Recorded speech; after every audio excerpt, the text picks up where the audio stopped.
Hi, Linton Stevenson from Providence Property Group. At Providence, we help clients create wealth through property. And essentially there's three ways we do this. Firstly, we help them find the right long-term asset, buy at the right price and hold. The other one is buy at a discount below valuation or buy well on the way in. And the third one is subdividing. So subdividing is essentially taking a parcel of land and splitting that parcel of land into two or more lots, either for immediate sale or building development.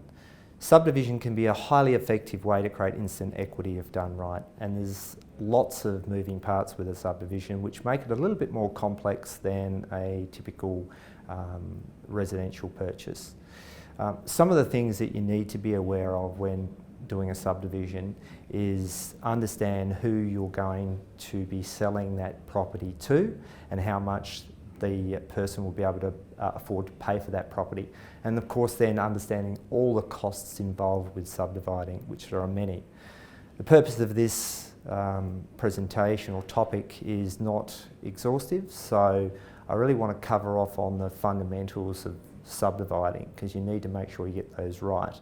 The next thing you need to be aware of are council codes. Council codes are essentially a blueprint for what you can and can't do on that land. Council codes vary from state to state, from suburb to suburb, from street to street. So just because your neighbour next door has done something with their parcel of land, it doesn't necessarily mean you can as well.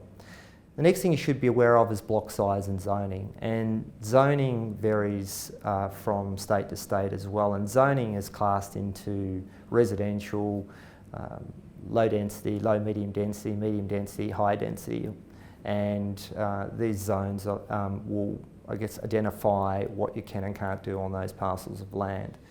Easements are another thing you should be aware of when subdividing. Easements are essentially the access to water, power, electricity, stormwater, drainage. Things like site coverage is important as well. Site coverage really is the amount of building size to block, so you need to ensure that you've got enough room for landscaping and access. There's lots of other things you need to think about: driveway access, encumbrances, the type of materials you should be using on the building itself, and the number of lots or dwellings you can actually build on a parcel of land. Some of the major costs that you should be aware of, things like stamp duty, surveying costs, solicitor fees, selling fees, title costs, installation of water meters, interest on your loan, rates, retaining walls, removal of trees, engineering costs and driveways, demolition is a big one, and drainage. Of course there's land tax as well. So a number of costs that you should consider.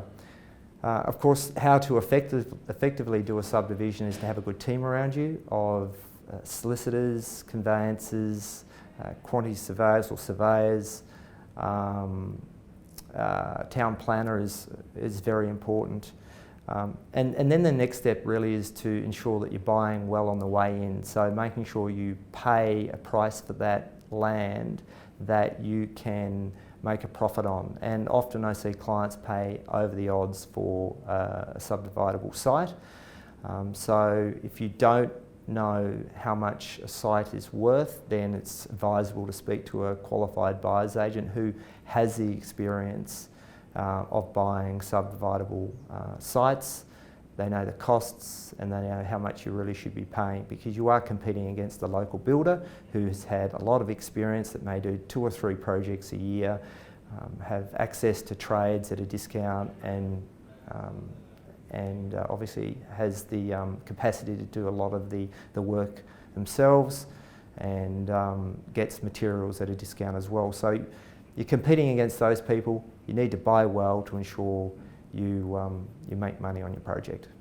So subdividing is an extremely rewarding process. It is very complex, very detailed, but the rewards are there if you give it a go. It is complex. We're here to help. We've done this numerous times for our clients with much success. So if you're interested in exploring this, we can help. Please give us a call.